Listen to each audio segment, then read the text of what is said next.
સૌપ્રથમ તો કેશોદ નગરજનોને રામનવમીની હાર્દિક શુભકામના. સાથોસાથ આજરોજ કેશોદ ચારચોક ખાતે ભગવાન શ્રી રામનું ઊંચી 15 ફૂટ ઊંચી પ્રતિમાનું અનાવરણ માનનીય ધારાસભ્ય શ્રી દેવાભાઈ માલમ પંચાળાના સ્વામીશ્રી તથા સૌ સનાતની હિન્દુ ભાઈઓ તથા બહેનોની હાજરીમાં કરવામાં આવેલ છે.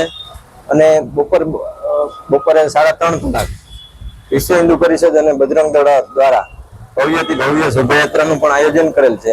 એમાં પણ સૌ નગરજનો હર્ષભેર ભાગ લે અને ફરી વખત સર્વ નગરજનોને રામનવમીની મારા તરફથી હાર્દિક શુભકામના.